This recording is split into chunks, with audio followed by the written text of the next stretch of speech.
silakan. Oh, wa ya Adam muskun anta wa jaujukal jannata fakula min haitsu syi'tuma wa la taqrabu hadhihi syajarah fatakuna minadh dhalimin, yaitu surat Al-A'raf ayat 19.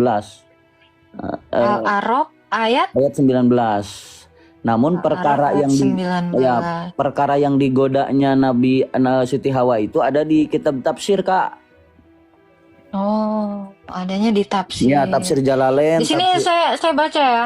Wahai Adam, tinggallah engkau bersama istrimu dalam surga dan makanlah apa saja yang kamu berdua sukai. Tetapi janganlah kamu berdua mendekati pohon yang satu itu. Ya. Kamu berdua termasuk orang-orang jolim. Nah, ini di mana yang kata Bapak tadi penjelasannya? Nah, hadhihi syajarah di dalam surat Al-A'raf ayat 19 ini al-khuldi, yakni buah khuldi. Nah, jadi iblis ini sudah berkali-kali menggoda Nabi Adam, namun Nabi Adam tidak tergoda. Akhirnya di dalam kitab tafsir dijelaskan ketika iblis tidak mampu menggoda Adam, maka menggoda Siti Hawa. Nah, karena kan di dalam Islam itu kita yakini para nabi itu mempunyai sifat-sifat, yaitu siddiq, amanah, tabligh, fatonah. Yakni dan para nabi itu juga dimaksum daripada kesalahan, dimaksum daripada dosa. Jadi tidak mungkin nabi itu berbuat salah dan tidak mungkin nabi itu berbuat dosa. Lalu di sini berarti Nabi Adam melanggar dong. Paham nggak, Kak? Nah, berarti di sini Nabi Adam, pertanyaannya apakah Nabi Adam melanggar atau tidak? Atau apakah disebut kesalahan atau tidak? Nah, ketika Nabi Adam memakan buah khuldi lalu Allah keluarkan, bahasanya jangan diusir ya, kurang tepat kalau bahasa diusir. Lalu Allah keluarkan dari sorga ke muka bumi. Kenapa? Karena Nabi Adam pun sudah tahu melalui firman Allah di dalam Al-Quran, masih surat Al-Baqarah. Wa idqulna lil sebentar. Ayatnya lupa ya. Oh ya, wa id qala rabbuka lil malaikati inni ja'ilun fil ardi khalifah, surat Al-Baqarah ayat 30. Qalu ataj'alu fiha ma yasfiqud dima wa nahnu nusaddiqu biham fiha mimma yufsidu fiha wa yasfiqud dima wa nahnu nusabbihu bihamdika wa nuqaddisu lak qala inni a'lamu ma la ta'lamun. Ingatlah ketika Tuhanmu berfirman kepada para malaikat, aku hendak menjadikan khalifah di muka bumi, yakni Nabi Adam. Mereka berkata, kepada engkau hendak menjadikan orang yang merusak dan menumpahkan darah di sana, sedangkan kami bertasbih memujimu dan mensucikanmu. Dia berfirman, sesungguhnya aku mengetahui apa yang tidak kamu ketahui. Jadi dari kisah Nabi Adam ini sungguh banyak rahasia di dalamnya. Nah, kenapa di situ Nabi Adam dikeluarkan dari surga? Karena digodanya oleh Siti Hawa. Jadi memang sekarang menjadi tabiat laki-laki itu kuat dengan beberapa godaan, tapi beda kalau digoda dengan wanita. Sangat mudah sekali kalau digoda dengan wanita. Berarti maksum ini nggak berlaku untuk Adam gitu? Sebentar, bukan nggak berlaku, Kak. Bukan nggak berlaku. Nah, kenapa Nabi Adam dikeluarkan dari sorga? Itu pertama karena Nabi Adam sendiri sudah tahu akan skenario Allah yang dijawab oleh ayat surat Al-Baqarah ayat 30, yakni bahwa mau Nabi Adam memakan buah huldi, mau Nabi Adam tidak memakan buah huldi, Nabi Adam pasti bakal diturunkan ke bumi. Dengan ayat wa id qala dengan ayat tadi wa id qala rabbuka lil malaikati inni ja'ilun fil ardi khalifah. Karena akan menjadi khalifah di muka bumi. Terus yang kedua, kenapa Nabi Adam diturunkan dari sorga ke bumi dengan perantara skenario memakan buah khuldi tersebut? Karena Nabi Adam pernah berwasiat di dalam kitab tafsir Jalalain, Ibnu Katsir dan tafsir Al-Imam Fakhrur Razi juga mengatakan, Nabi Adam mengatakan ida istaka lawis tasyartul malaikah bi akli minasyajarah la atharu alayya bitarkih, kata Nabi Adam. Jadi Nabi Adam itu dengan kisah ini menjelaskan kepada seluruh sekalian manusia, anak cucu keturunan Nabi Adam, lawis tasyartul malaikah bi akli minasyajarah la atharu alayya bitarkih. Kalau kita ingin berbuat sesuatu, ingin melakukan sesuatu, ingin apa namanya, mempunyai tujuan apapun itu, maka hendaklah kalian bermusyawarah dengan al-akhyar. Siapa al-akhyar itu? Orang-orang baik, orang-orang soleh, dan orang-orang yang bijaksana, agar kamu tidak tersesat di dalamnya. Nabi Adam pun memberi wasiat, lawis tasyaratul malaikah bi akli minasyajarah la atharu alayya bitarki. Andaikan aku dulu meminta pendapat daripada malaikat, maka aku tidak akan memakan daripada buah khuldi tersebut. Namun perlu dicatat dan digarisbawahi bahwa turunnya Nabi Adam dari bumi ini bukan karena kesalahannya, tapi karena ja'ilun fil ardi khalifah. Karena Allah ingin menjadikan Nabi Adam sebagai khalifah di muka bumi. Dengan skenario seperti itu, karena kata Allah, qala inni a'lamu ma la ta'lamun. Karena sesungguhnya kalian tidak mengetahui apa yang kami ketahui. Maka dari kisahnya banyak sekali pelajaran. Nabi Adam diturunkan di bawah kaki gunung Himalaya. Nah, itu jangan terlalu jauh. Ya. Tadi Anda mengatakan Nabi Adam menjelaskan ini di dalam tafsir siapa tadi? Ibnu Katsir, Tafsir Jalalain, dalam Ibnu Katsir ini bertemu dengan Adam dan menjelaskan ini kepada mereka. Dari Rasulullah Shallallahu Alaihi Wasallam. Kenapa tidak ada di Quran?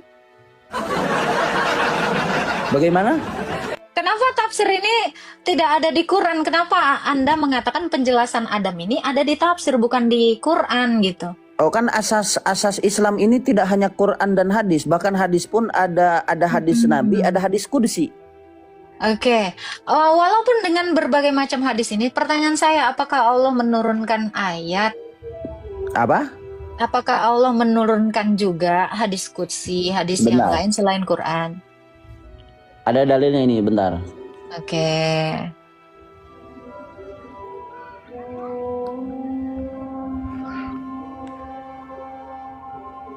Wa ma yantiqu 'anil hawa in huwa illa wahyu yuha.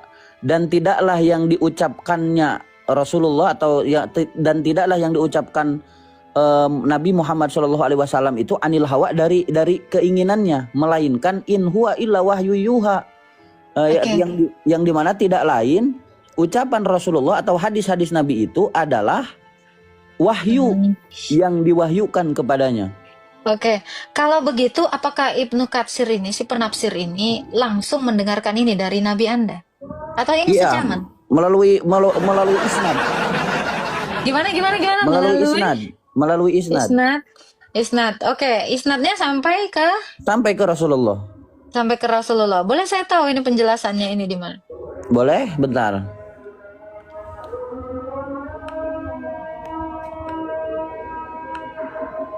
Untuk teman-teman yang di bawah, isnad itu adalah sanad. Ya.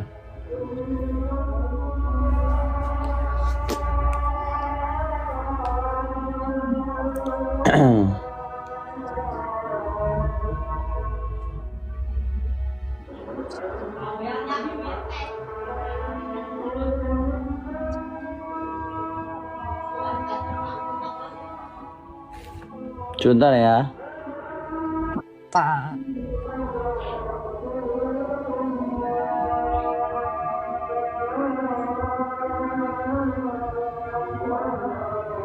Oke.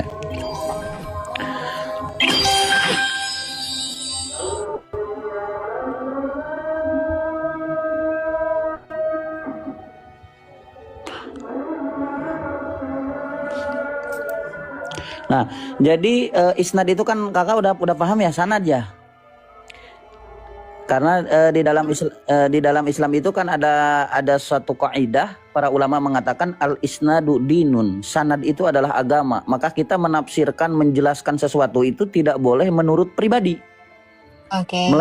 Melainkan harus ada sanadnya, ada sandarannya gitu. Dari guru ke guru, dari ulama ke ulama, tapi harus sanad yang jelas. Nah, Imam Ibnu Katsir ini beliau mendapatkan itu daripada Imam Abdullah bin Sa'ib. Imam Abdullah bin Sa'ib mendapatkan dari Sayyidina Ubay bin Ka'ab. Sayyidina Ubay bin Ka'ab dari Sayyidina Umar bin Khattab. Sayyidina Umar bin Khattab langsung daripada Rasulullah SAW. Hanya terselang 3 orang. Terus yang kedua sanad. Sebentar, Oke. Sampai kepada Umar bin Khattab ini, apakah Umar bin Khattab menuliskan sesuatu tentang ini sampai pengajarannya ini kepada Ibnu Katsir? Langsung. Nah, boleh saya tahu tulisannya Umar bin Khattab ini? Sebentar. Oke.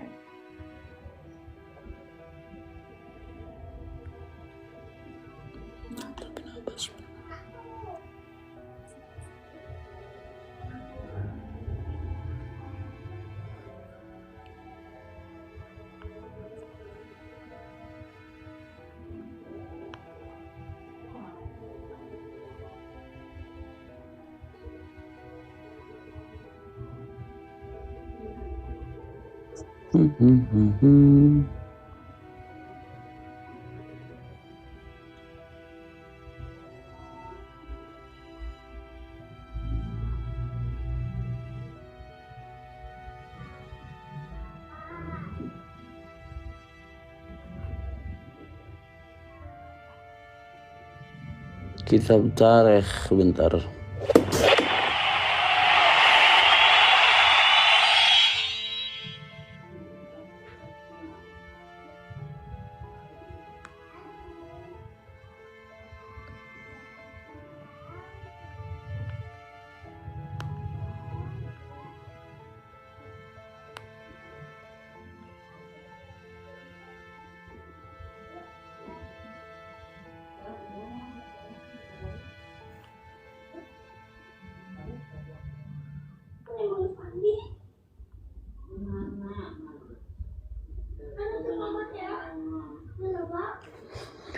La la la.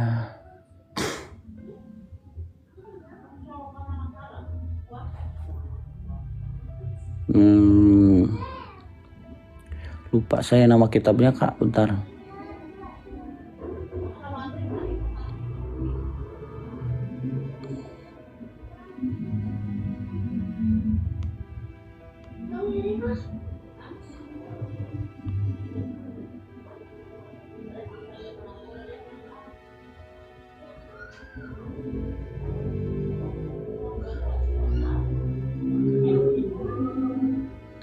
Belum ketemu, Kak, tapi insya Allah saya temukan. Bisa ganti pertanyaan lain? Oke, Maksudnya sambil saya mencari maksudnya. Siap. Nah, Anda setuju tidak, Pak? Allah ini dikatakan bertajalli kepada umat Islam. Maksudnya bertajalli gimana? Iya, Bapak mungkin mengerti arti bertajalli atau mewujud kepada manusia. Menampakkan diri kepada manusia. Oh, kurang paham saya. Terlalu dalam itu. Karena itu kan masalah tauhid. Kalau salah menjawab pun itu rentan murtad. Oke, masalah tauhid. Maksudnya tauhid ini apa? Iya, ilmu tauhid itu kan tentang membongkar tentang sifat zat Allah Subhanahu wa taala. Ada ilmunya memang ilmu tauhid. Bukannya tauhid ini artinya menyatu? Membuat jadi satu Tuhan. Tauhid itu mengesahkan Allah. Mengesahkan Allah atau apa tuh? Mengesahkan itu definisinya luas. Mengesahkan artinya kan menyatukan, betul nggak? Atau salah koreksi ya? Kalau menyatukan berarti sebelumnya Allah ini ada banyak dong. Apa? Kalau namanya mengesahkan, menyatukan Allah, berarti apakah Allah ini sebelumnya banyak dong, makanya disatukan? Nah, justru kalimat ahad di sini esa. Esa itu bukan satu. Esa itu apa? Esa itu bukan satu. Esa itu ya tunggal, satu yang tidak bisa dibagi dua. Kalau dikatakan satu, sebelum satu ada 0, setelah satu ada angka 2. Oke. Berarti menunggalkan Allah gitu. Ya. Kenapa harus ada kata menunggalkan Allah? Itu kan kata kerja. Berarti sebelumnya tidak tunggal kah? Gimana, Kak, pertanyaannya? Kurang paham saya.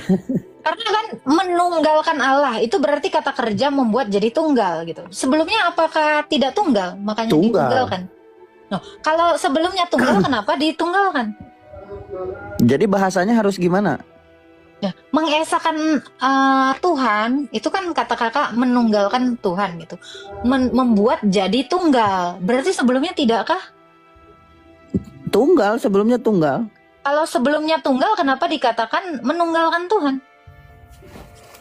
Kenapa dikatakan menunggalkan Tuhan? Gimana ya? Menunggalkan Tuhan atau mengesahkan Tuhan kan membuat jadi satu kan? Membuat jadi tunggal. Bukan kalau kita yang membuat lah. Loh, Kalau gitu apalah arti mengesakan tadi? Karena mengesakan itu adalah kata kerja. Berarti sifatnya aktif, melakukan sesuatu, yaitu apa? Membuat jadi tunggal. Sebelumnya apakah tidak tunggal, makanya dibuat jadi tunggal? Benar.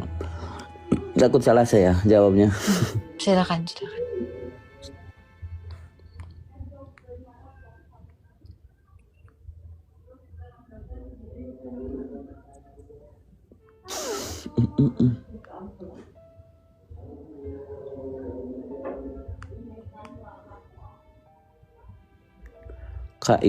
Kaidah tauhid berarti ya.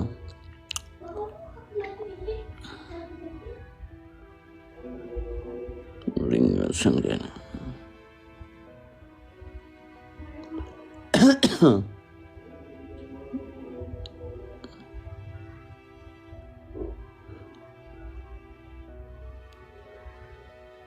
Bang, kita merujuk kepada etimologi kata esa. Esa ini bahasa Arab atau bahasa Sanskerta atau Sanskrit? Esa. Esa itu bahasa apa? Kurang tahu. Karena di dalam Quran sendiri yang ada ahad kan? Iya. Oke. Ahad itu artinya apa? Seperti di Al-Ikhlas, Qul huwallahu ahad. Ahad artinya? Ahad itu secara lugot, secara bahasa memang artinya satu. Oke. Kalau begitu? Nah, maka para ulama ahli kalau tafsir. Ada satu berarti ada dua, ada tiga. Tadi penjelasan Abang. Nah, maksudnya gini, maka para ulama mengartikan ahad yang dita'allukan kepada Allah itu diartikan esa. Kenapa? Karena di situ angka satu pun bukan angka bilangan, melainkan angka tunggal gitu. Satu angka tunggal. Bagaimana disebut satu itu angka tunggal sementara ada 2, 3, 4 sampai berikutnya? Nah, kita tidak berpatokan kepada ilmu matematika sebabnya. Di dalam menafsirkan. Jadi kalau gitu ahad itu apalah artinya kalau tidak merujuk kepada bilangan? Esa. Esa itu apa artinya kalau begitu? Esa itu satu ahad. Sorry bukan esa. Ahad itu jadi artinya apa? Kalau tidak merujuk kepada bilangan? Tunggal. Esa itu tidak pernah, ahad itu tidak pernah dikatakan tunggal. Sebentar. Ahad itu tidak pernah diterjemahkan tunggal.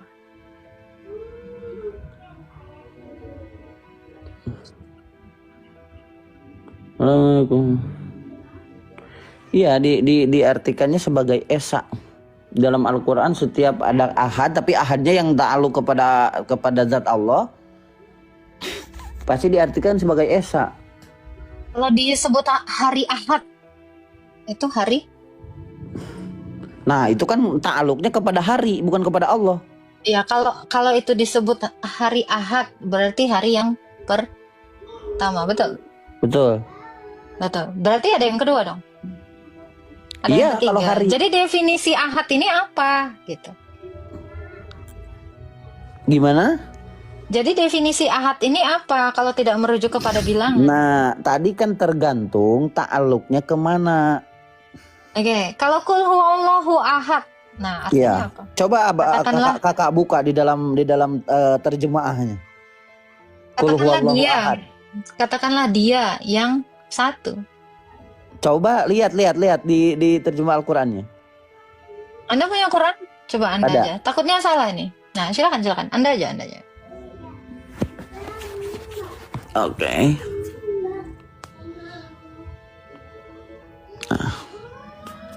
Ini ada di surah Al-Ikhlas ya. Ya.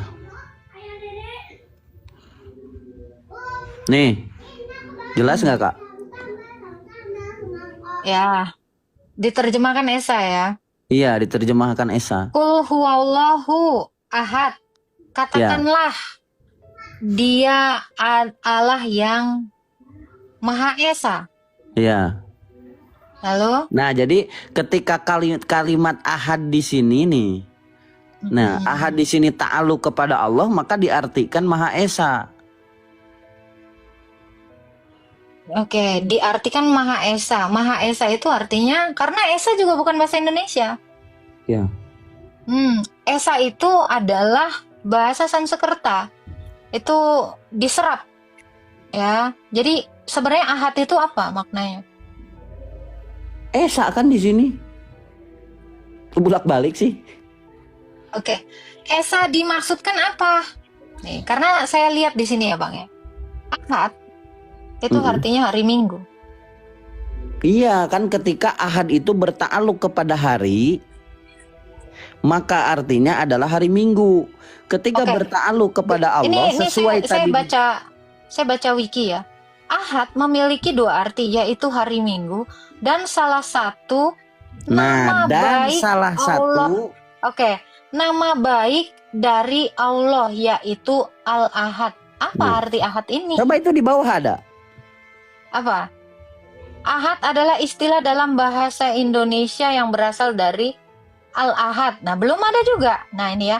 Ahad merupakan salah satu nama hari dalam seminggu. Jadi ada yang mana dia ini? Tahu yang tampilkan lainnya. Oke, jadi yang mana nih? Dalam tradisi Abrahamaik di beberapa negara, termasuk Indonesia, Ahad Minggu. Nah, itu jadi di bawah. Nah, di bawah ada di bawah. Nah, oke. Ahad salah satu nama, balik lagi di atas. Ini. Sok baca Ahad tuh. berasal dari akar kata itu baca ahade. yang atas dong. Ahad adalah salah satu nama baik Allah yang artinya apa? Yang artinya? Yang Maha Esa itu. Iya, Esa ini apa? Berarti kita buka lagi terjemahan arti kata Esa. Ya. Ahad ini belum menemukan definisi. Ya kan? Jadi Esa artinya apa? Satu, tunggal. Ahad, oke, kita baca lagi. Arti Esa. Kita cari lagi. Ya. No, bersifat tunggal, tidak bersekutu, ya tahu Tuhan yang Maha Esa. Oke, kita lihat dari KBBI ya. Ya. Oke. Ini KBBI. Saya besarkan. Oke. Esa, noun, nun, tunggal, satu. Ya. Jadi dia merujuk kepada tunggal atau satu. Ya kan? Ya. Betul. Nah, kalau dia disebut tunggal atau satu, ya, lalu ada yang kedua. Itu kan di KBBI barusan hilang dua terbilang. Dua terbilang. Oke. Hilang dua terbilang. Jadi dua terbilangnya itu hilang. Kata Esa itu maknanya. Hilang. Nun tunggal satu hilang, koma, dua terbilang. Berarti ada dua terbilang. Maksudnya gimana nih? Dua terbilang itu maksudnya gimana? Kakak yakin nggak Allah itu Maha Esa? Nah, ini kenapa jadi dua terbilang? Ini pertanyaan saya, yakin nggak Allah itu Maha Esa? Allah aja, bukan Allah. Oke. Allah itu Maha Esa, saya setuju. Iya. Allah itu Esa. Berarti sama. Sama dengan? Ada duanya berarti. Maksudnya? Jadi di mana Esanya?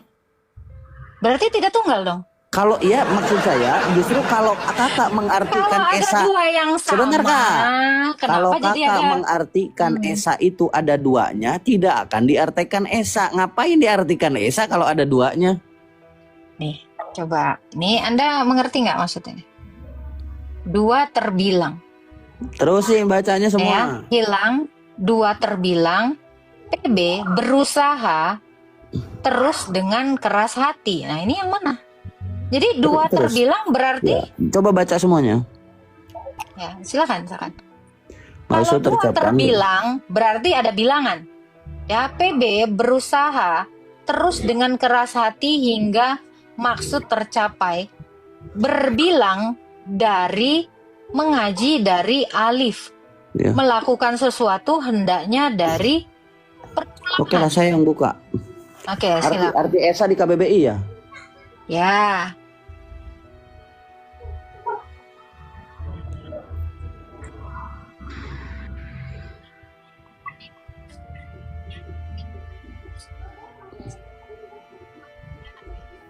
Itu kakak searchingnya apa? KBBI.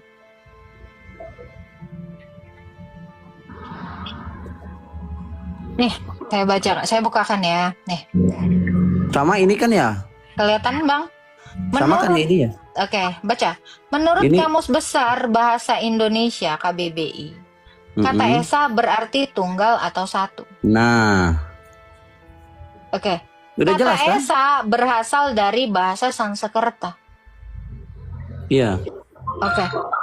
Kalau begitu, kalau dikatakan dia tunggal, berarti ada yang dui. Ya, sebab ada tunggal, ada dui, ada tri. Karena ini bahasa Sanskerta. Sanskerta merujuk kepada kata tunggal adalah satu. Kalau dia ada satu, berarti ada dua, ada tiga. Justru dengan kata tunggal ini mengartikan bahwa Tuhan itu satu, tidak ada duanya. Coba kakak baca barusan yang barusan baca. Ya, dikatakan ke bawah. Esa, contoh kata penggunaan, Esa. contoh penggunaan nama Esa. Oke. Allah Maha Esa artinya merupakan Tuhan dan satu-satunya, tidak ada sekutu baginya. Cakep, udah selesai jawabannya itu. Kalau dikatakan Allah tidak ada sekutu baginya, lalu bagaimana dengan ayat Quran yang mengatakan kami? Apakah Allah sedang mensekutukan dirinya dengan yang lain? Contoh, Anda bisa buka An-Nisa 64. Nah, pertanyaan saya begini, saya sering menjawab tentang kalimat kami itu adalah kalimat jamak kan ya? Katanya dia tunggal. Apa dia mulai mempersekutukan dirinya dengan yang lain? Nah, setelah saya jawab, apakah pertanyaan kakak akan stop atau akan terus-menerus memperpanjang? Nah, namanya ilmu itu ya, saya tahu. Panjang, Inna nahnu nazzalna dzikra wa inna lahu lahafizun, dan kami bersumpah. Saya tahu ayat-ayat itu banyak sekali, enggak satu Kak. Lalu bagaimana? Ketika dikatakan dirinya kami, silakan dijelaskan. Iya, saya tahu ayatnya bukan hanya itu satu, banyak ya dengan kalimat kami. Nah, ada alasan yang ditafsirkan oleh para ulama di dalam kitab-kitab kami sesuai dengan kepercayaan kami. Kami bisa jawab, saya bisa jawab. Nah, apakah setelah saya jawab akan memaksakan kehendak sesuai pemikiran kakak atau cukup dengan jawaban dari pertanyaan kakak? Segitu pertanyaannya. Aja, karena apakah Islam ini adalah iman atau agama tanpa kritik? Saya bahkan bertanya, dan harusnya pertanyaan kritis seperti ini harusnya dilontarkan kepada umat muslim. Agar ketika ada orang yang bertanya, bisa mengcounter ini dengan pasti. Nah, kami yang dimaksudkan di dalam kitab Anda, ini banyak yang menjelaskan bahwa dia dengan malaikatnya. Apakah dia sedang mempersekutukan dirinya? Saya bertanya, ya. Jadi kami di sini maksudnya apa? Dan dia dikatakan di dalam An-Nisa 64, kami tidaklah mengutus seorang rasul pun untuk ditaati dengan izin Allah. Oke. Untuk kata ganti pertama tunggal, ya, untuk kata ganti pertama tunggal seperti huwa atau anta di dalam bahasa Arab untuk mewakili zatnya. Hal ini tentu sudah maklum. Maklum itu sudah sangat diketahui dan sudah difahami oleh orang-orang minal muallimin, orang-orang yang berilmu di dalam agama Islam. Karena semua kata ganti itu merujuk pada ketunggalan atau keesaan. Sementara kata ganti orang pertama atau jamak seperti nahnu itu artinya kami, merujuk entitas sehingga tidak bisa mewakili zatnya yang esa. Penjelasan ini tentu merujuk pada kaidah umum. Ya, sebentar Kak, saya menjawab ayat pertama tunggal itu adalah saya atau aku. Kak, sebentar, saya menjelaskan menafsirkan Al-Quran bukan atas ro'yu saya atau KBBI, tapi dari tafsir Al-Quran. Silakan, bukakan tafsir dari mana? Ya. Dari tafsir Al-Quran ya. Di dalam kitab tafsir Al-Qurtubi karya Imam Muhammad bin Ahmad bin Abu Bakar Al-Qurtubi. Terus di dalam kitab Jami'il Ahkamil Quran tentang kitab hukum-hukum Al-Quran. Terus di dalam kitab Mu'assarutur Risalah ya. Di sini dikatakan bahwa ulama-ulama ahli tafsir ketika Allah mengatakan inna nahnu nazzalna dzikra wa inna lahu lahafizun, sesungguhnya kami, bahasanya kan di situ. Ya, jadi yang dipermasalahkan adalah kalimat kami. Sebentar, lanjut. Ulama menjelaskan penggunaan kata ganti jamak orang pertama untuk Allah. Sekali lagi, penggunaan kata ganti jamak orang pertama untuk Allah sebagai bentuk pengagungan diri atau bentuk pertunjukan kuasanya. Hal ini bisa dilihat Di dalam surat Al-Baqarah juga ada wa idz qulna lil malaikati isjudu li adama, ya, di situ dan kalimat kami. Nah, jawabannya adalah wa qala qulna wa lam yaqul qulta li annal jabaril adim yukhbiru an nafsihi bi fi'lil jama'ati tabkhiman wa isyadati bi dzikri. Jadi kata kami di dalam Al-Qur'an itu Allah gunakan karena Allah membahasakan dirinya dengan kata plural atau jamak sebagai bentuk pengagungan dan penyanjungan diri. Nah, terus wa idz qulna, sebentar Kak, wa idz qulna li ta'dzimi bisigatil jami. Dan ketika kami katakan digunakan dengan kalimat jamak atau plural sebagai bentuk takzim, sebagai bentuk pengagungan diri, itu jawabannya. Oke, kalau dia menggunakan kata aku, tidak agung? Apa?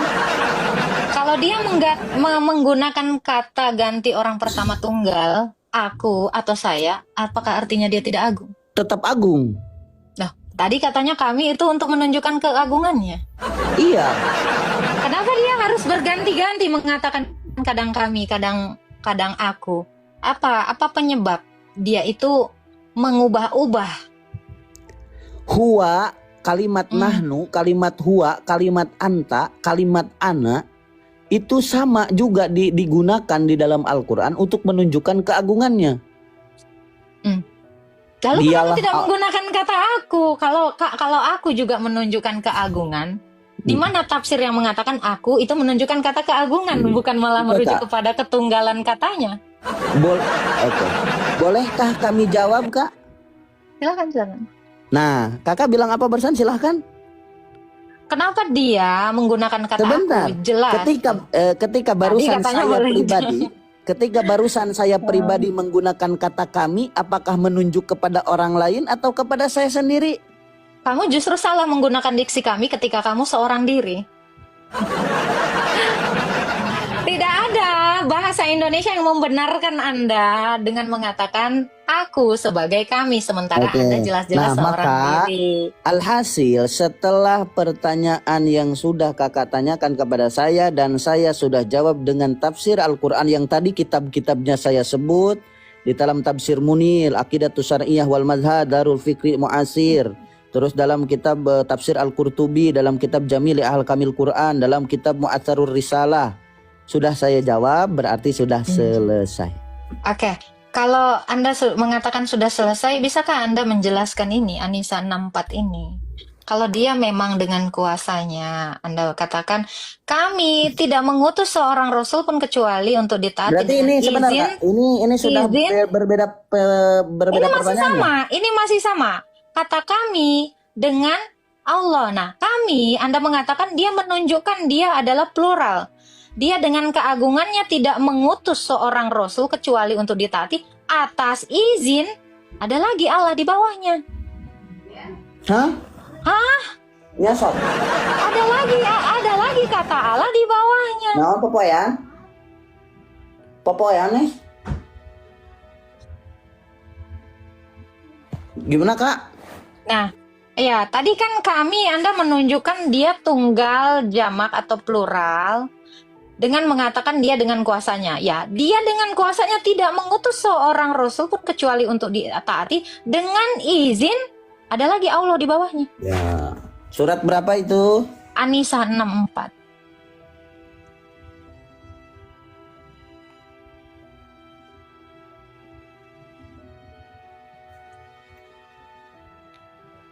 Surat An-Nisa ayat 60.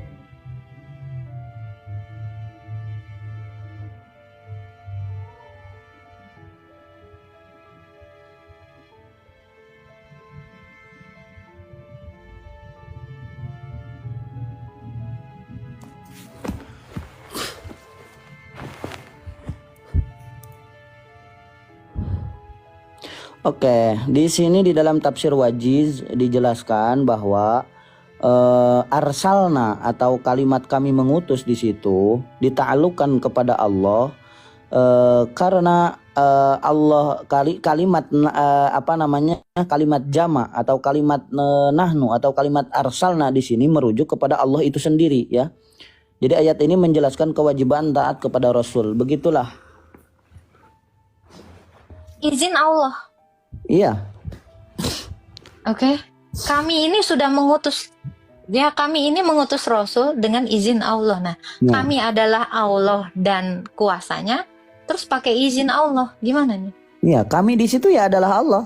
Sudah dijawab. Lalu dengan izin Allah. Gimana nih maksudnya? Ya kan di sini juga setelah telah dijelaskan, barusan sudah saya jawab. Dikatakan ya, kami tidak mengutus seorang rasul pun kecuali untuk ditaati dengan izin. Ada lagi nih ini atas izinnya Allah lagi nih yang mengutus ini. Jadi kami adalah Allah dengan kuasanya, lalu dengan izinnya lagi nih. Saya sudah jawab. Ya, apa jawabannya dengan izinnya ini? Maksudnya barusan kan sudah dijawab barusan. Di situ ada Allah dengan kuasanya, jamak plural, dan dengan izin. Jadi siapa yang meminta izin ini lagi? Oke. Kalau begitu bolehkah saya bertanya? Saya sudah jawab pertanyaan kakak udah berapa loh? Oke. Sudah menjelaskan dari tadi. Iya, baik. Dan pertanyaan baru sudah saya jawab. Boleh. Tenang aja kak. Iya, jadi dia Allah yang jamak itu mengutus dengan izin Allah. Jadi ada berapa Allah saya nggak tahu ya. Ini mirip ayatnya. Yohanes 20 ayat 17. Boleh. Silakan dibaca. Janganlah engkau memegang aku katanya. Kata Yesus. Nah ini di sini sudah ditulis ya. Kata Yesus kepadanya, janganlah engkau memegang aku, sebab aku belum pergi kepada Bapa. Berarti dua pribadi yang berbeda dong. Kalau saya artikan begitu gimana?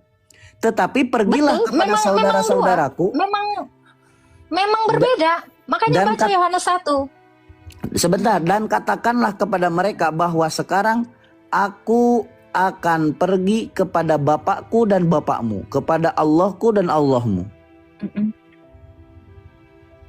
Lalu pertanyaannya? Jadi Yesus ini Allah itu sendiri atau bukan? Yesus itu memang bukan Bapa. Karena Yesus itu adalah firman-Nya Bapa. Yohanes 1 ayat 1. Pada mulanya telah adalah firman itu. Firman itu bersama-sama dengan Allah. Firman itu adalah Allah. Ya. Jadi kami bisa menjelaskan ini karena Allah kami Tritunggal. Maka Allah dengan firman-Nya itu berbeda. Oh jadi kakak penganut ini ya, apa namanya? Tritunggal. Iya dong. Allah itu punya firman. Kalau Allah itu tidak punya firman, bagaimana dia berfirman? Sama seperti saya, suara saya beda dong dengan badan saya. Tapi saya satu. Allah kami tetap satu. Nah, bagaimana dengan An-Nisa 6:4? Allahmu yang adalah jamak plural, jamak, dia yang jamak dengan keesaannya, minta izin dengan Allah. Ya, sudah saya jawab. Jadi ada Allah yang minta izin dengan di situ Allah itu sendiri dalam kitab Tafsir Wajiz. Dengan izin Allah. Kami di situ adalah Allah itu sendiri dalam kitab Tafsir Wajiz. Iya, saya Oke, jadi kakak ingin memaksakan pemikiran kakak sendiri. Saya nggak maksa. Saya sudah jawab. Iya, jadi apa jawabannya tentang Allah? Di dalam Tafsir Wajiz kami dalam surat An-Nisa itu kalimat arsalna merujuk kepada Allah itu sendiri. Iya, ini adalah sudah Allah. Saya jawab. Lalu di sini Allah, di sini Allah, di sini Allah. Intinya kakak itu memaksakan kehendak. Saya nggak maksa, saya nggak maksa. Memaksakan kehendak. Bagaimana saya itu harus sepemahaman. Bagaimana saya itu harus sejalan dengan pemikiran kakak sendiri. Dan saya menjawab serta berpikir itu bukan atas ro'yu saya, bukan atas pemikiran saya, dan saya telah jawab dengan Tafsir Wajiz. Ini adalah Allah. Apakah jawaban izin saya dengan Allah sudah cukup? Ini Allah minta izin dengan Allah gimana, Bang? Siapa? Di mana di situ dikatakan Allah minta izin? Ini nih, kecuali dengan izin Allah. Ada nggak di situ kalimat Allah? Allah minta izin kepada Allah? Ada nggak? Kami tidak mengutus seorang rasul. Ada nggak kalimat di situ Allah minta izin kepada Allah? Ini dengan izin Mana Allah. kalimat mintanya Dengan. di situ? Sekarang saya tanya. Tunjukkan kalimat mintanya di situ. Sekarang saya tanya, Bang. Ini kami Saya sudah mengutus. jawab dengan kitab Ini tafsir izin siapa? wajiz bahwa kalimat Iya. arsalna atau kalimat Allah kami di situ merujuk kepada Jangan Allah sendiri. marah. Saya tahu itu Allah Anda kami. Sudah saya Izin. jawab. Dengan izin. Maka Sudah dikatakan di saya dalam jawab. Yohanes, sabar. Dikatakan firman itu bersama-sama dengan Allah. Berarti ada dua yang berbeda. Nah, sama seperti pertanyaan Anda bahwa Allah kami dengan firman-Nya. Nah, ini Allah dengan Allah, dengan izin Allah. Ya, jadi kakak itu ingin Namanya menyamakan. dengan berarti Sebentar. ada dua. Kakak ini ingin menyamakan pemikiran pendapat kakak sendiri Enggak. dengan pemikiran saya. Oh, tidak Saya bisa. tidak- Ini soal keyakinan. Dengar, Bang. Gini Saya Kak, kalau tidak- mau nanya, saya- kalau mau saya nanya, tidak- kalau sudah saya jawab, Ya, saya bukan mau jangan menyamakan. di-mute Dengar dulu. dong. Ya, dengar dulu. Saya tidak mau menyamakan. Bahkan saya jijik menyamakan. Iya, Saya makanya tidak jangan mau. memaksa kehendak sendiri. Saya cuman bertanya Allah dengan Ya, izin cuman Allah. bertanya dan sudah saya jawab. Apa jawabannya? Saya Sudah mau saya tahu. jawab dalam Allah kitab dengan tafsir izin wajib Allah. arsalna di situ, kami di situ adalah Allah itu sendiri. Sudah. Arsalna itu Allah. Kalimat kami di situ. Arsalna itu mengutus. Kalimat kami di situ. Ya, Abang karena ini buru-buru. Arsalna itu artinya sebentar. mengutus. Gimana? arsalna nun dan alif di situ artinya adalah kami dan kami di situ adalah Allah itu sendiri. Saya tanya dengan izin Allah, izinnya Iya, Allah. Ini sudah siapa saya lagi? jawab dalam tafsir wajib kami di situ Allah itu sendiri. Jadi kakak kalau terus Iya. bertanya seperti itu Saya memaksakan tahu. kehendak Dengar, pemikiran. dengar. Saya tahu itu adalah Allah yang mengutus. Yang saya tanya dengan izin Allah. Ini dengan izin siapa lagi? Allah Iya, dan siapa sudah lagi? saya jawab. Siapalah ini Allah ini? Berarti ada dua kah? Kalau Menurut siapa ada mengutus, dua? Ini kalau arsalna di situ, nih abang lihat ya. Saya tahu arsalna itu adalah Allah, kami kan, kami mengutus, ya kan? Kalau kami mengutus, kita kembali kepada Anissa tadi, bang, ya. Di sini dikatakan dengan izin Allah. Ada lagi dengan izinnya. Kak, Makanya saya tanya, ini minta izin siapa? Dengan izin siapa lagi? maka pertanyaan sebelum kakak yang tadi yang sudah kali saya katakan bahwa itu kalimat plural yaitu litakdim. Saya tidak menanyakan ini. Saya tahu ini adalah Iya kan, Allah. kan nyambung juga ke situ. Ini di mana izinnya? Jadi sejatinya Ini siapa? sebelum pertanyaan itu saya sudah jawab bahwa Pak, izin ketika di siapa dalam ini? Al-Quran ada kalimat kami itu merujuk kepada Allah itu Saya sendiri. tahu ini Allah, lalu ini Allah. Izinnya Allah ini yang mana lagi? Ya sudahlah. Teman-teman sudah saya jawab. Oke, Ya, jadi kalau ala- tidak setuju, kalau tidak Saya sepemahaman nggak bukan- apa-apa. saya bukan tidak setuju. Iya, Bang nggak apa-apa. Aa. Ini saya bukan tidak setuju. Kenapa? Enggak, kalau tidak setuju Kenapa pun nggak apa-apa, Kak. mengutus? Saya bukan nggak setuju. Saya Iya, nggak bertanya. apa-apa. Mau setuju, mau tidak setuju juga nggak Saya apa-apa. nanya. Saya bukan masalah setuju. Saya Sudah saya tanya. jawab. Apa jawabannya? Izin siapa? Tuh kan nanya Allah, lagi. Allah mengutus dengan izin Allah. Allah mengutus dengan izin Allah kan gitu. Itu Ya, ya menurut Oh, kakak itu. berarti ada berapa dong Allah? Kan itu menurut. Sudah saya jawab berarti, ya. berarti ada berapa Allahnya? Kalau tunggal Sudah kenapa? saya jawab ya. Ya apa jawabannya? Allah dengan izin Allah. Udah saya jawab, nggak perlu Ini bolak-balik. ini Orang sama semua atau mendengarkan. ini sama atau beda? Kakak nanya, saya jawab mau setuju tidak setuju, saya jawab Saya dengan tidak data. saya bukan tidak setuju Allah Iya, dengan izin maksudnya Allah. mau setuju mau tidak setuju, mau diterima atau tidak, sudah saya jawab, udah selesai. Ya udah. Gak apa-apa. Jadi kita Ya. nggak tahu ya. Berarti kita nggak tahu ya. Tugas saya tadi hanya membantu menjelaskan tentang kisah Nabi Adam. Oke. Karena saya Dan sudah ternyata itu dipahami. pun belum ya, masih PR ya Iya. dalilnya ya. Anda itu menurut menjelaskan kakak, segala menurut macam. kakak itu bukan menurut saya. Abang saya bisa putarkan rekamannya ketika abang saya tanya, ini ketika ada menjelaskan seperti itu dari mana kitabnya si Umar bin Khattab ini? Anda kan nanti saya cari ya kak. Itu tadi Anda Ya, bilang. oke. Oke. Sudah selesai? Iya, jadi Anda Sudah selesai? dua pertanyaan ini tidak bisa jawab ya.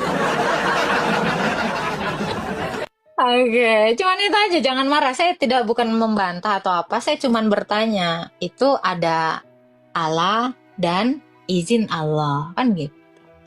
Gitu aja, jangan marah-marah, Bang. Kalau Yohanes 20 tadi gampang sekali saya jawab gitu ya. Karena memang Yesus itu berbeda dengan Sang Bapa, sebab Yesus adalah firman-Nya Bapa.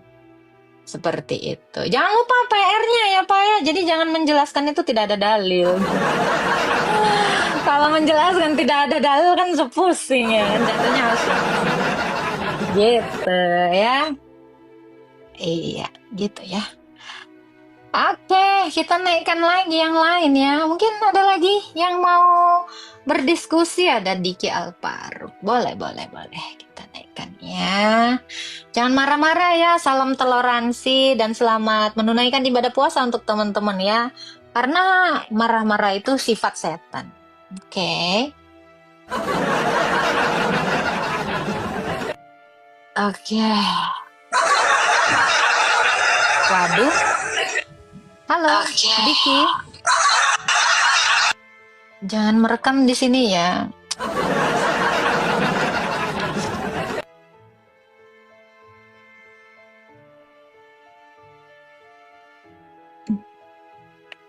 Oke, kita naikkan.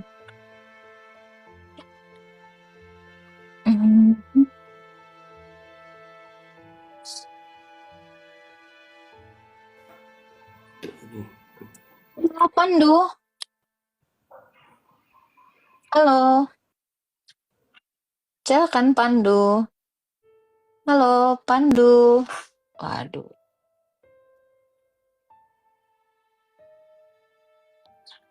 Habibi. Na na na na. Ini kita naikkan Habibi ya. Na na na na. Na na na na. Habibi. Halo Habibi. Habibi. Welcome to Dubai. Mana nih? Habibi masih mutar-mutar ya. Your Habibi. Habibi. Halo.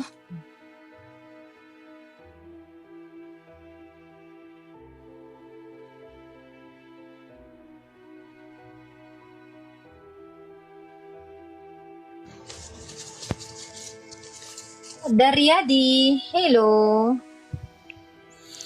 Ya, Mbak Agatha, selamat siang. Ya. Oh, Islam, Mbak, Islam. Oke, silakan. Mau bertanya apa? Enggak, aku mau meluruskan saudara saya tadi masalah kami itu nah.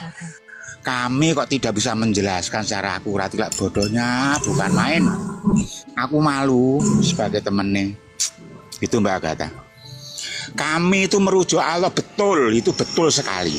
Tapi bagaimana caranya menerangkan kami itu, kan gitu toh Mbak. Kami itu kan kata-kata jamak, bukan satu, bukan itu, kalau dua dia. Karena merujuk ke Allah itu kan Allah itu bukan hanya satu pil kayak batang lidi itu. Di situ ada selain satu itu ada. Esa itu kan kesatuan toh Mbak. Menjadi Esa itu kesatuan, oke. Nah, berarti ada beberapa yang disatukan. Kesatuan itu kan ada yang disatukan, Mbak. Betul. Supaya menjadi Esa. Kan gitu ketanu penjelasannya seharusnya. Kenapa saudara-saudaraku muslim itu tidak meningkatkan pemahaman ke hakikat dan makrifat? Kalau Anda sudah mengenyam makrifat tahu. Allah itu hidup. Adanya hidup ada roh. Adanya roh itu untuk memberi terang. Kenapa Allah berfirman? Karena Allah punya firman di dalamnya. Itulah yang namanya Esa, kesatuan. Lah kami itu ya itu tadi. Kami itu tadi. Sebetulnya firman itu tadi. Itu loh. Itu Mbak Agatha. Jadi dari saya hanya untuk membantu teman saya supaya teman saya kalau masih monitor di bawah. Siap. Marilah kita belajar dengan logika. Okay. Ya, jadi Allah dengan firman-Nya. Nah, firman-Nya Allah ini apa hakikatnya, Pak? Kalau saya boleh tahu. Firman, yang namanya firman Allah itu yang belum keluar dari mulut. Kalau sudah keluar dari mulut itu berarti berfirman. Betul. Nah, saya tanya hakikat firman Allah yang belum keluar dari mulut ini apa? Itu kan kecerdasan, Mbak. Logos. Oke. Kecerdasan, logos. akal berpikir manusia. Oke. Nah, akal berpikir manusia itulah. Ini bicara tentang Allah, Pak. Iya. Okay. Iya.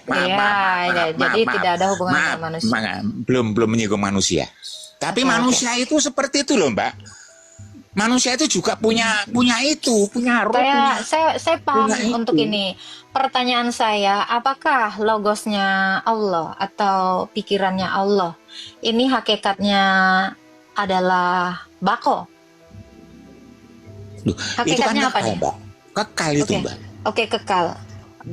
Apakah firman ini yang di dalam Sang Allah ini adalah holik juga? Holik. Berarti ada dua yang holik. Ya, di mana?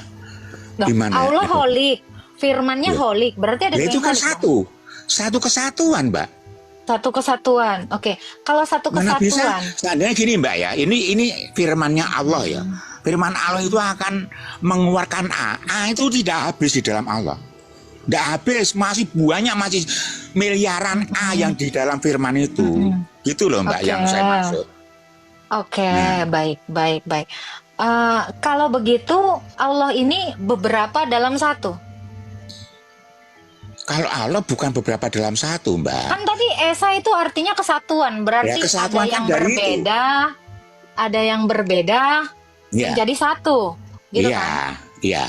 Betul. Kalau ada yang berbeda menjadi satu, berarti apakah bisa disebut Allah ini tunggal? Ya karena gimana ya, Mbak ya? Karena antara roh dan firman dan Allah itu kan satu kesatuan ya. Bagaimana caranya? Iya, kalau dikatakan kesatuan bisa nggak disebut tunggal? Kalau dikatakan kesatuan? Bisa nggak disebut tunggal? Karena kesatuan Esa tadi tunggal. Beberapa.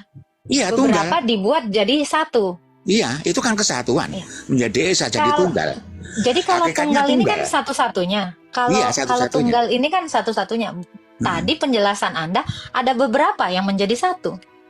Iya, sekarang kalau tunggal itu hanya satu tunggal kayak batang lidi saya ibaratkan, itu kan tidak ada apa-apanya, Mbak. Barang mati. Betul. Makanya saya tanya. Jadi kalau Allah ini disebut tunggal satu-satunya, berarti Allah ini tidak boleh menyamakan dirinya dengan firman-Nya dong? Ya tidak bisa dong. Tapi kan kalau tidak bisa menyamakan tadi juga Anda Allah. Enggak, gini, Mbak. Tadi firman kan kata Anda. Firman itu kan Allah itu juga. Firman kan adalah Allah juga. Di dalamnya Allah, toh, Mbak. Iya. Karena kalau Allah itu tidak ada firman kan bisu. Kalau dia dikatakan di dalam berarti ada yang melapisinya di luar. Nah, siapa yang di luar ini? Karena di dalam berarti ada yang di luarnya, toh. Iya, betul. Berarti betul, tidak bisa disebut satu-satunya dong. Aku itu perlu berpikir dulu. Iya, harus dipikirkan. Logika saya kita harus berpikir dulu, gitu loh. Ya, karena ada di dalam kan ada di luarnya, atau betul? Iya dong, berarti ada yang di luarnya. Berarti kalau dia ada di dalam, ada di luar, berarti tidak bisa disebut satu-satunya dong. Berarti gagal disebut satu-satunya karena ada yang di dalam, ada yang di luar. Ini aku senangnya sama Mbak Agatha itu argumen senang sekali aku. Karena apa? Untuk mengejar orang itu supaya pemahaman itu bisa meningkatkan gitu. Aku tahu itu. Aku paham karena saya sudah belajar itu ya. Jadi kalau ada Pak Daryadi ini sering di sini, saya tahu. 2 kali. 2 kali. Baru 2 kali waktu masih aktif sama Prof Meta. Ya. Nah, Gitu. jadi gimana nih Pak? Jadi gimana nih? Kalau dia ada di luar, satu yang berbeda dengan yang di dalam, bagaimana dia disebut satu-satunya? Ya karena itu tadi Mbak, karena sudah manunggal ya. Jadi kalau dalam apa ya, ajaran saya, latar belakang saya Islam kepercayaan itu manunggale Gusti dan kawula. Nah kawula tidak bisa manunggal Gusti terkecuali Gusti manunggal ke kawula ya. Jadi tidak mungkin Gusti itu kawula itu menjadi Gusti, tapi Gusti bisa menjadi kawula. Betul. Itu loh. Tapi itu kan jadi, pemahaman dibalik itu tidak bisa. ditolak. Tapi kan pemahaman itu ditolak. Ya itu kalau pemahamannya itu teman-teman. Nah, kalau pemahaman itu dangkal, memang. Maka saya sarankan kepada teman-teman yang masih di dalam syariatan, monggo silakan untuk belajar di hakikat kemarifatan. Dia akan tahu itu. Oke, kaula tidak bisa menjadi Gusti, tapi Gusti bisa menjadi kaula. Itu kan? Yeah. Manusia bisa menjadi Allah bisa menjadi manusia, tetapi manusia tidak bisa menjadi Allah. Betul? Itu kata Bapak? Halo, Pak Daryadi. Halo. Halo Pak Daryadi. Nih, saya ada nggak sih suaranya? Halo, Pak Daryadi. Maaf Mbak, ada tamu. Oke, siap. Tak mute dulu, Siap. ada tamu. Maaf Oke. ya. Kalau oke. Ini masih mau ada tamunya boleh sih. Nggak, Tapi sudah. saya suka ngobrol sama Pak Daryadi. Sudah. Ketika Anda mengatakan Allah bisa menjadi seperti manusia, tapi manusia tidak bisa menjadi seperti Allah. Itu kan? Lah, karena gini Anda? Mbak. Karena Allah kan bisa bertajali, Mbak. Bertajali itu kan Betul. dia kayak apa ya? Maujud. Kalau di Ya, dalam marifatan kan dikenalkan tajali itu. Diri terjali itu kan itu. Iya. Paham? Ya. Saya paham seperti itu. Jadi kalau Allah bisa menjadi manusia, manusia tidak bisa menjadi Allah. Bagaimana bisa manunggal? Gimana caranya manunggal? Namanya manunggal itu kan namanya manunggal ya Mbak ya. Kalau dalam ajaran saya dari penuntun saya itu ya lahir batin itu harus manunggal. Lahir dan batin, lahiriah dan batiniah. Oke, mungkin nggak Allah itu manunggal dengan selama kita hidup ini belum dipisahkan lahir dan batin. Belum bisa dipisahkan. Mungkin nggak manusia yang adalah ciptaan manunggal dengan Allah. Padahal kita tahu ini esensinya berbeda. Iya. Seperti apa cara memanunggalkan manusia dengan Allah? Nah, ini karena kalau ajaran saya ya Mbak ya, kalau ajaran saya, karena di situ ada perintah untuk meditasi, ya, karena ada perintah untuk meditasi mengeningkan ya apa namanya? Iya betul mengheningkan cipta itu betul, nah, mengheningkan itu ya, cipta betul. Itu supaya mencari. Nah, kalau di tempat saya itu namanya apa ya, wangsit ya. Wangsit itu ya kalau ke bahasa kita firman. Nah, firman. Saya paham. Dapat penglihatan. Ternyata itu yang kita terima perintah dari penuntun itu dijawab di Alkitab itu sendiri, yaitu mencari Yesus sang firman tadi gitu loh. Ternyata dijawab di situ gitu loh Mbak. Ternyata ya itu kalau Anda mau mendekatkan gini, diri Pak. kepada Kan gini ya, Pak, ini ya. penuntun bilang begini. Silakan. Anda tidak bisa mendekatkan diri kepada Allah, tidak bisa. Terkecuali kamu bermeditasi. Kan? Terkecuali kamu bermeditasi, mengosongkan diri, membersihkan hatimu, Anda akan ditemui dengan sesembahan itu sendiri yang berupa firman, wangsit firman itu. Jadi Betul.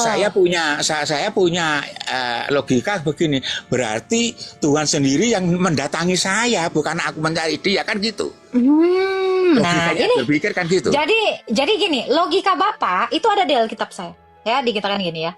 Yang walaupun dalam rupa Allah tidak menganggap kesetaraan itu sebagai kesetaraan dengan Allah itu sebagai milik yang harus dipertahankan, melainkan telah mengosongkan dirinya sendiri dan mengambil rupa seorang hamba dan menjadi sama seperti manusia. Nah. Jadi kalau kita memang mau manunggal dengan Allah itu tidak mungkin terjadi. Ya, yang ada adalah Allah memanunggalkan dirinya dengan manusia dengan cara mengosongkan dirinya dan mengambil rupa hamba, sehingga pemanunggalan ini hanya bisa terjadi melalui Allah yang manunggal dalam manusia, itulah Yesus. Makanya kalau kita mau manunggaling kaula Gusti, kita harus manunggaling melalui Yesus Kristus. Di dunia ini tidak ada pemanunggalan selain seperti yang dilakukan Yesus. Makanya dikatakan Allah menjadi seperti manusia,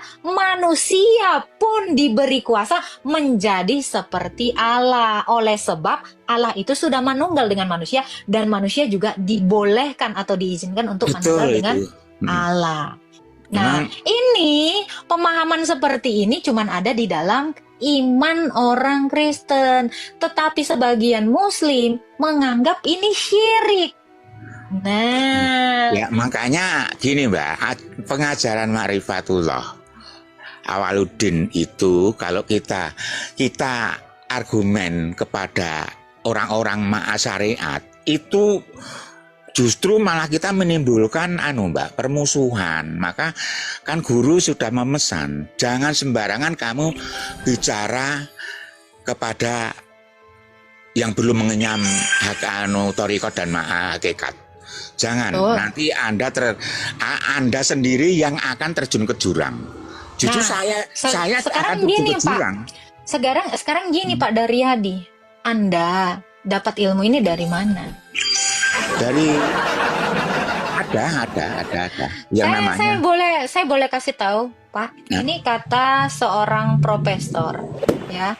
Ilmu makrifat itu, ya, ilmu kalam, ilmu manunggaling ini cuma didapat dari Kristen Ortodoks. Maka saya punya Mbak, saya itu sudah punya pikiran justru orang-orang makrifat itu justru orang Kristen, karena orang Kristen sudah mengenal Tuhannya sejak dulu. Bapak kenal ini Said Akil Siraj, dia sudah mengakui bahwa ilmu makrifat itu, ilmu kalam itu ya belajarnya dari orang Kristen Ortodoks. Makanya saya bilang, yang bisa memahami ini merinding belum aku orang ini aja merinding. Betul. Ya. Makanya saya bilang, kalau teman-teman belum punya ilmu sampai ke sini, ini kan ilmu basic kami. Tentang makrifat ini adalah ilmu basic dari Kristen. Nah, sementara teman-teman sebelah kan belum sampai ke sini, dan jarang-jarang bahkan kebanyakan yang percaya seperti ini dianggap murtad dari iman Islam. Makanya aku gini Mbak, menganjurkan kepada teman-temanku yang masih duduk mempelajari syariat, monggo lah jangan duduk di SD terus lah, silahkan belajar lagi ke SMP lah, monggo lah kalau sudah SMP lulus silahkan ke SMA, kalau sudah SMA silahkan mencari skill yang baik ke perguruan tinggi, gitu loh maksudku. Jadi pemahaman itu biar meningkat, tidak begitu menjelaskan kami saja bingung. Ya benar, merujuknya kepada Allah, bagaimana cara menjelaskan itu, gitu loh. Kan harusnya kan begitu, kan tadi kan begitu saja, tidak ada, kan buntu akhirnya hanya ditanggapi dengan nafsunya sendiri pribadi. Jadi Mbak Agatha tadi aku salutnya begitu sabar dan menerima hasil itu semua. Kepada teman saya syukuri. Aku senang sama Pak Agatha cara apa ya, untuk menyadarkan domba-domba yang hilang ini loh, yang tersesat ini. Aku senang caranya, senang sekali. Terima kasih Mbak Agatha ya. Ya, Terima kasih ya. Tuhan berkati Pak Ya, Daniel. amin, amin. Oke, ini juga kepencet. Jangan teman-teman yang lain mungkin ada yang mau bertanya ya. Saya tidak kenal Pak Daryadi nih, cuman beberapa kali memang saya lihat dia ngirim permintaan, tapi saya nggak ini ya, mungkin baru kali ini. Gitu ya, jadi saya itu nggak mau berdebat dengan kalian, tetapi saya mau kalian juga membuka cara berpikir kalian itu lebih dalam dan lebih kritis lagi tentang iman kalian. Gitu ya. Jadi kalau sekedar menjelaskan, menerangkan seperti membaca ya, kita tidak akan bisa memahami itu. Halo Pak Hari. Halo. Selamat pagi Pak Hari. Iya, selamat siang di sini. Iya, silakan Pak Hari. Ada yang mau ditanggapi, mungkin mau bertanya boleh? Ya, soal tadi Pak Daryadi itu sebetulnya makrifatullah itu bukan dari Kristen Ortodok, itu murni dari guru mursyid. Jadi mohon maaf untuk penyimpangan ini jangan terlalu diyakini gitu.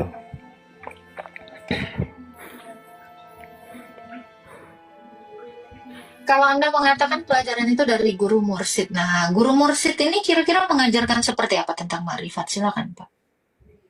Ya, tentang kita cara mengenal jati diri, kita hidup napas itu punya siapa. Terus kita bisa melihat itu punya siapa. Gitu kan. Kita bisa berjalan itu punya siapa. Di situ.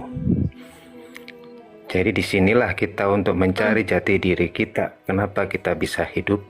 Kenapa kita bisa melihat? Ya, menurut guru Anda mursyid ini dia menjelaskan seperti apa? Silakan. Ya, kalau penjelasannya itu ya tetap untuk mengenal jati diri kita kepada zat yang sesungguhnya. Begitu. Pengenalan itu seperti apa saya tanya? Pengenalan terhadap jati diri yang diajarkan guru Anda mursyid ini seperti apa? Saya juga mau tahu gitu. Ya, kalau hal untuk pengenalan gitu secara ini kita tidak bisa menjelaskan dengan kata-kata, itu adalah dengan pembuktian. Kecuali kita bisa meraih ilmunya. Baru kita bisa yang seperti apa hal itu. Boleh. Pembuktian yang seperti apa itu, Pak? Pengertiannya intinya kita untuk namanya kita ibarat kita sekarang bicara sama Anda. Nah, mohon maaf dengan siapa ya namanya? Pester Selena. Oh, dengan Mbak Pester Selena ya. Iya, betul. Sekarang umpama nih kita cuma kenal nama dari seseorang umpama. Ini namanya saya kenalkan namanya Pester ini kepada saya gitu kan. Sebelum kita mengenal dengan secara fisiknya gitu. Betul. Gitu kan. Nah, disinilah namanya kita mau mencintai umpama atau senang atau suka. Otomatis yang kita sukai nama atau wujud atau fisik. Saya mau tanya kepada Anda dulu. Boleh, silakan. Yang kita cintai, yang kita umpama nih kita pacaran umpama nih seandainya aja ya. Kita mau pacaran ini, mau ketemu dengan kekasih. Betul. Nah, untuk kita biar pacaran, biar jadi umpama sampai suami istri, yang kita mau kenal atau yang mau kita nikahin itu nama atau fisik atau wujud? Pribadinya. Nah, oke. Sekarang kalau cuma untuk menyebut aja, apakah kita bisa menikahi? Apakah kita bisa memiliki? Nggak bisa kenal. Nggak bisa kenal kan? Seperti kita di pengadilan, suruh bersaksi. Seandainya kita suruh bersaksi di situ kita tidak bersaksi atau menyaksikan, apakah itu bisa dibilang kita itu untuk memecahkan suatu perkara atau masalah di pengadilan? Nah, setuju saya. Tidak mungkin seseorang menjadi saksi kalau dia tidak menyaksikan. Nah, bagaimana dengan syahadat Anda? Disitulah artinya syahadat. Makanya orang kalau ingin mengenal jati diri, untuk mengenal Robnya atau Tuhannya, makanya di situ kita harus bersyahadat dulu yang hakiki. Kalau syahadat cuma lisan, itu adalah nggak berarti, percuma. Betul, betul. Saya setuju ketika Anda mengatakan kalau kita mau menikah, kita harus mengenali dulu pasangan kita. Kalau dia tidak datang, bagaimana kita mengenalinya? Nah, sekarang saya tanya, apakah ilah Anda pernah datang kepada umatnya atau kepada manusia? Kalau hal itu saya bilang, ilmu makrifat itu nggak bisa diungkapkan dengan kata-kata ataupun ditunjukkan di halayak ramai. Lalu bagaimana dengan pembuktiannya? Kalau pembuktiannya saya bilang tadi, pembuktiannya adalah kita diri sendiri masuk ke ranah. Seperti Mbak ingin belajar ilmu matematika, tanpa kita belajar langsung masuk, bisakah? Atau cuma dijelaskan dengan orang lain melalui media sosial, apa kita bisa membuktikan? Lalu bagaimana Anda mengenal Allah Anda?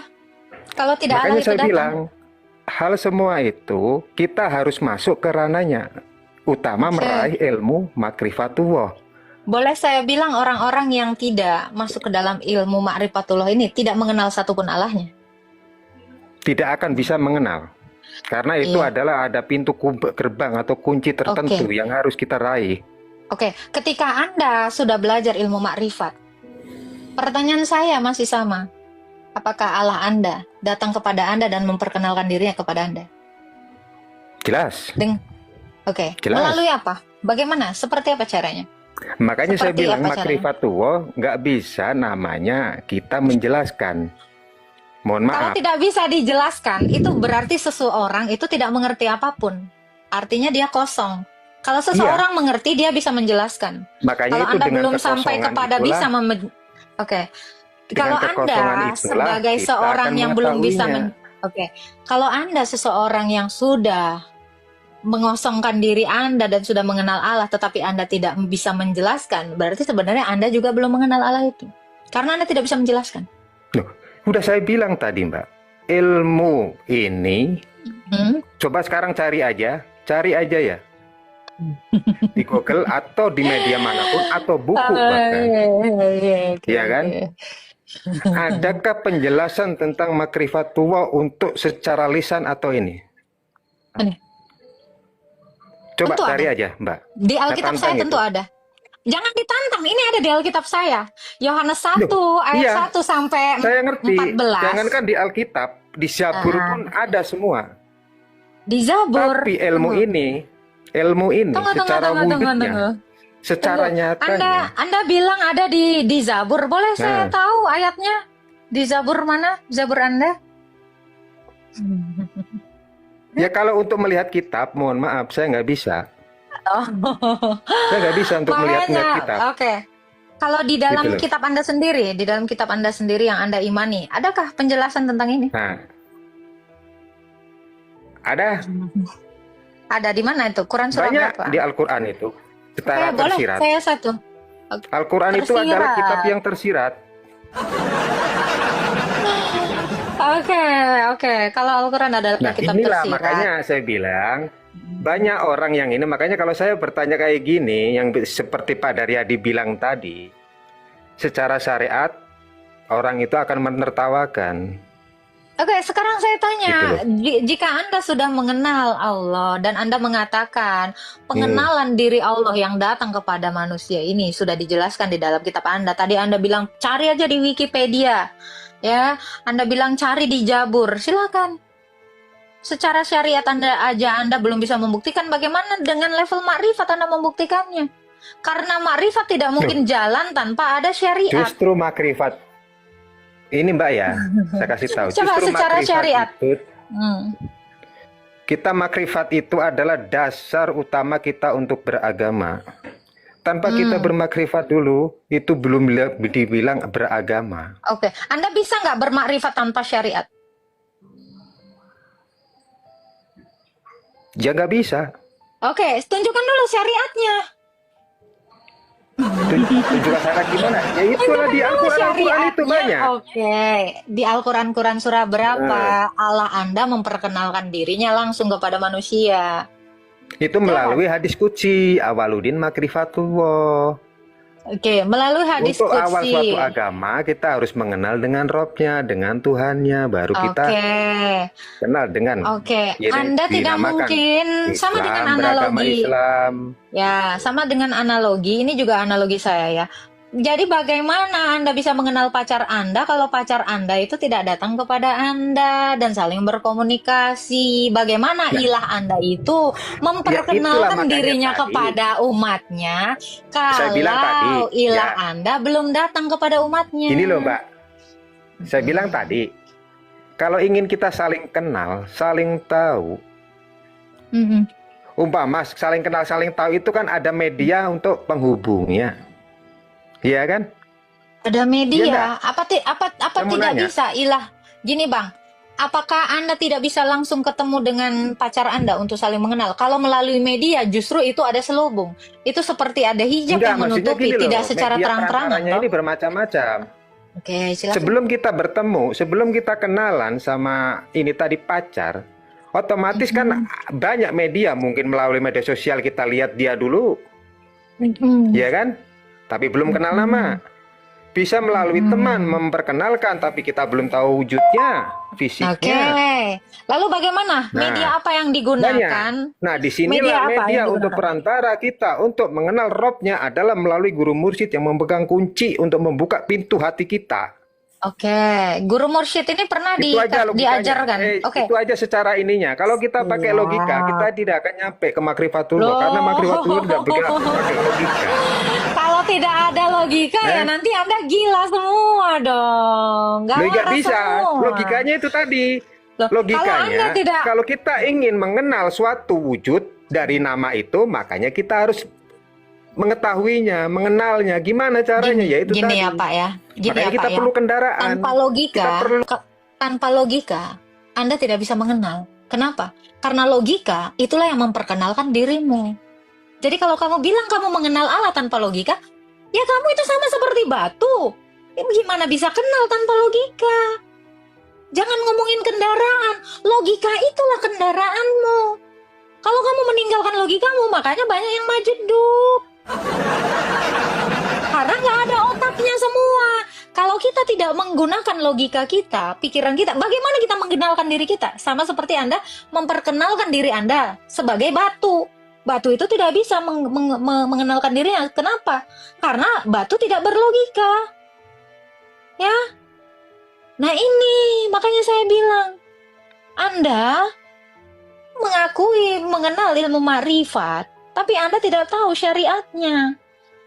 Dengan analogi Anda tidak bisa mempertahankan argumentasi Anda. Ketika Anda mengatakan, oh gimana saya bisa menikahi seorang perempuan kalau saya tidak kenal langsung? Bahkan Anda sendiri menginjak-injak pernyataan Anda ketika Anda mengatakan, kalau orang lain yang memperkenalkan bisa jadi itu bohong. Lalu Anda bilang pakai perantara. Bisa jadi pengantara Anda itu juga dusta. Kenapa saya katakan demikian? Karena dia tidak langsung. Ya toh? Gimana Pak Hari?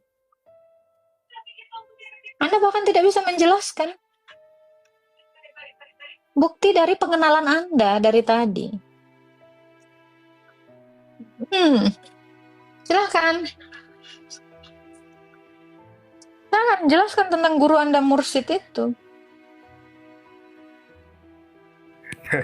Ya udah, terima kasih. Saya cuma untuk menyampaikan itu aja, ya kan? Antara itu ini terserah karena semua.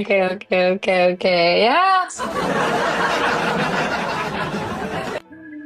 Itulah. Jadi kalau untuk teman-teman yang bilang di bawah, Anda nggak akan nyambung, mustahil saya nggak nyambung. Kalau saya tidak nyambung, saya tidak bisa berdialog dengan berbagai macam orang dengan latar belakang pendidikan yang macam-macam.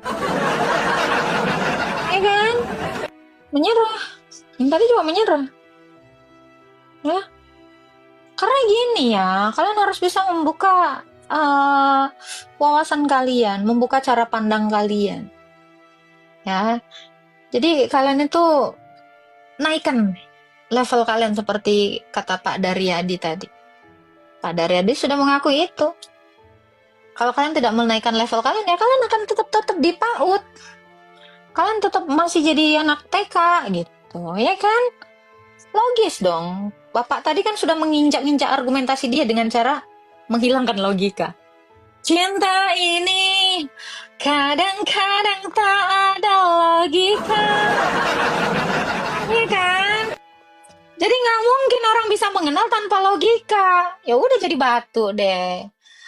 Ilusi semua dalam hati, kata Mbak Agnes, ilusi. Karena tidak berlogika, maka pengenalan manusia akan Allah ilusi, saudara.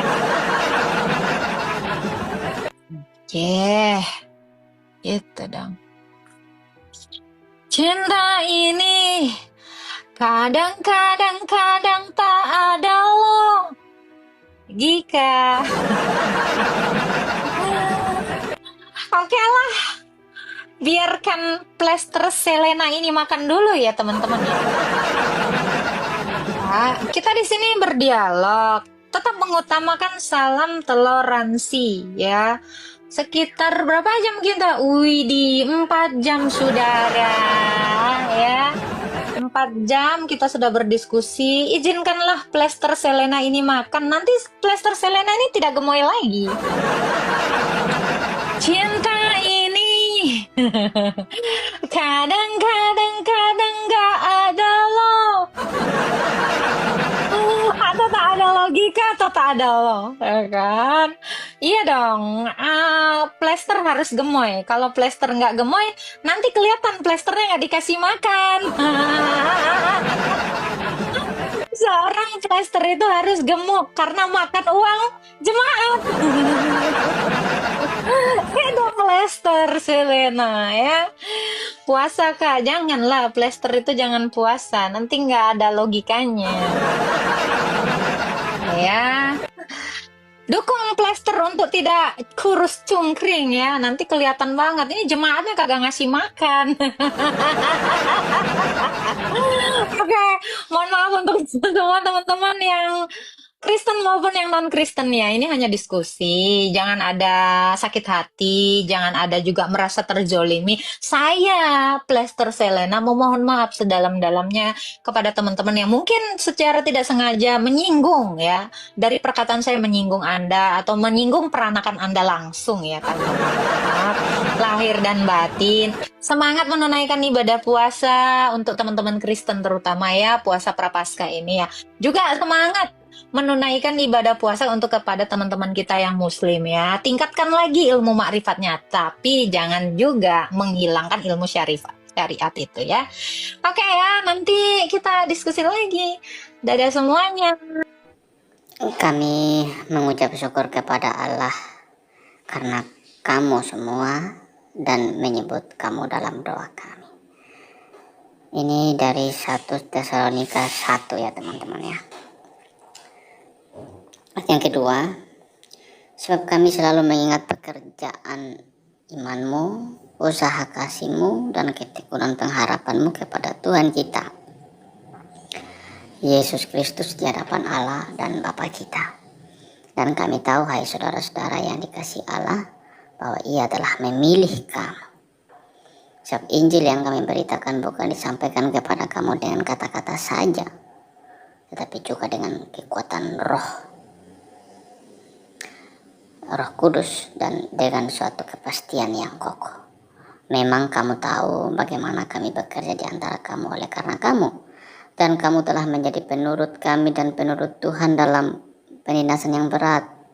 Kamu telah menerima firman itu dengan sukacita yang dikerjakan oleh Roh Kudus, sehingga kamu telah menjadi teladan untuk semua orang yang percaya di wilayah Makedonia dan Akhaya.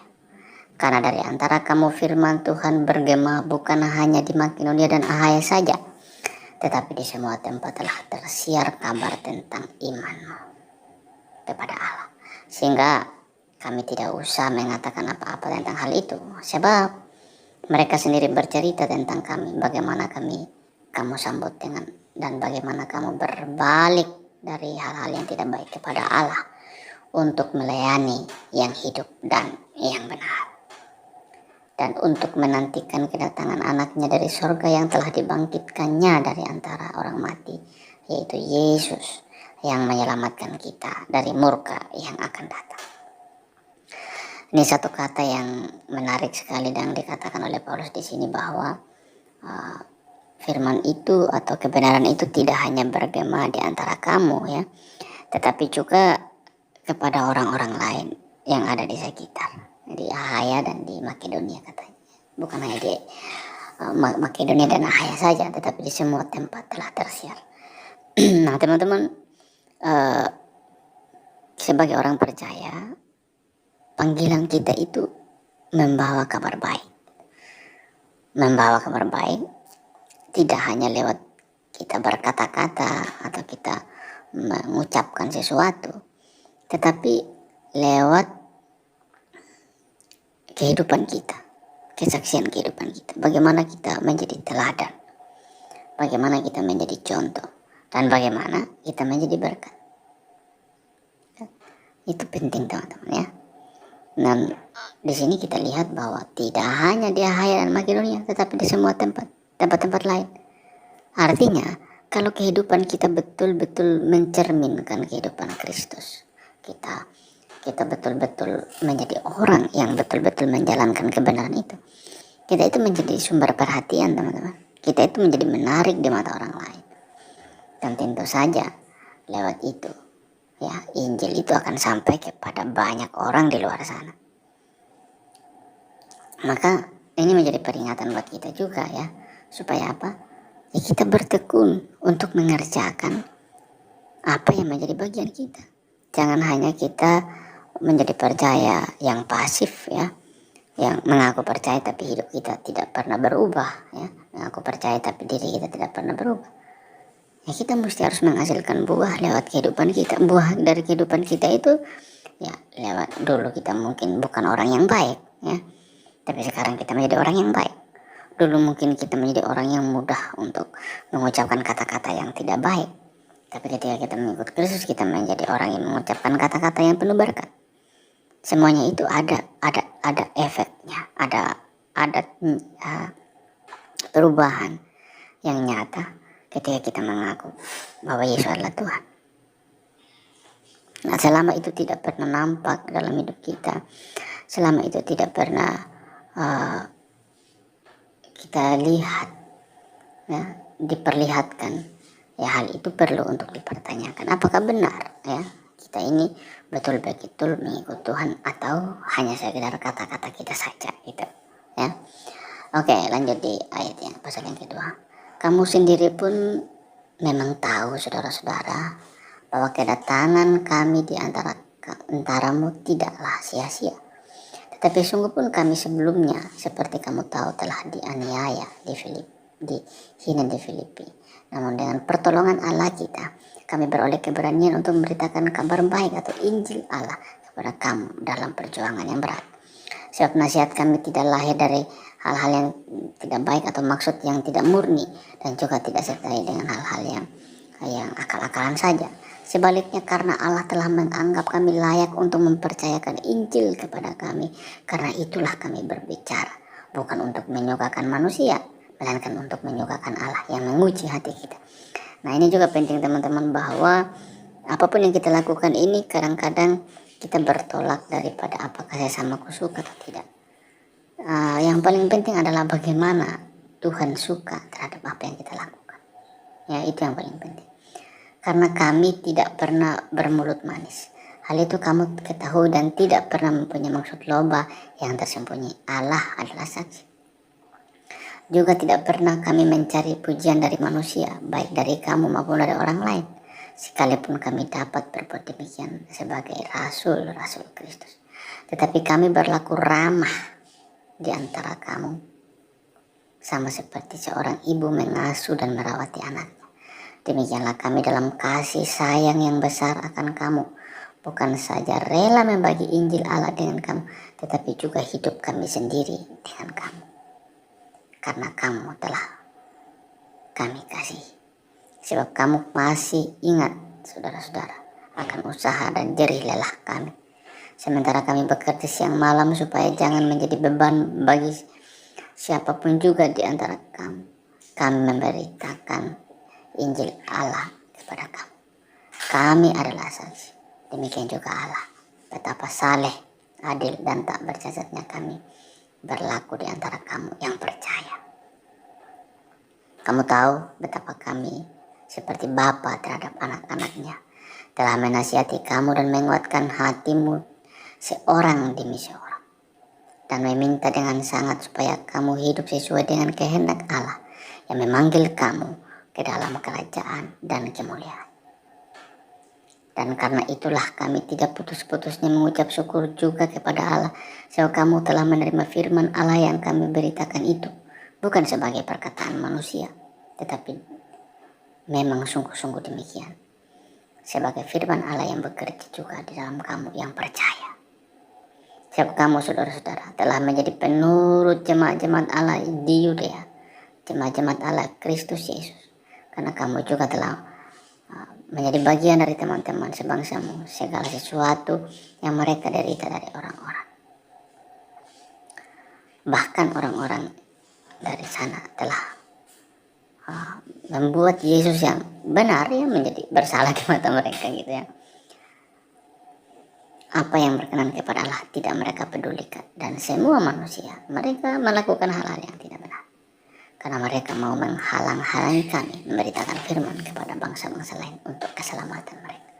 Demikianlah mereka terus-menerus menambah hal-hal yang tidak baik mereka sampai genap jumlahnya, dan sekarang murka telah menimpa mereka sepenuhnya. Tetapi kami, saudara-saudara yang seketika terpisah dari kamu, jauh di mata tetapi tidak jauh di hati, sungguh-sungguh dengan rindu yang besar telah berusaha untuk datang menjenguk kamu. Sebab kami telah berniat untuk datang kepada kamu. Aku, Paulus, malahan lebih dari sekali. Ya, tetapi ya kuasa-kuasa tidak mengizinkan. Sebab siapakah pengharapan kami dan atau sukacita kami atau mahkota kemegahan kami di hadapan Yesus Tuhan kita pada waktu kedatangannya, kalau bukan kamu? Sungguh kamulah kemuliaan kami dan sukacita kami. Wow, firman Tuhan yang luar biasa. Biarlah firman Tuhan ini menjadi berkat bagi kita, menjadi pengingat bagi kita bahwa begitu besar kebaikan Tuhan dalam hidup kita. Amin.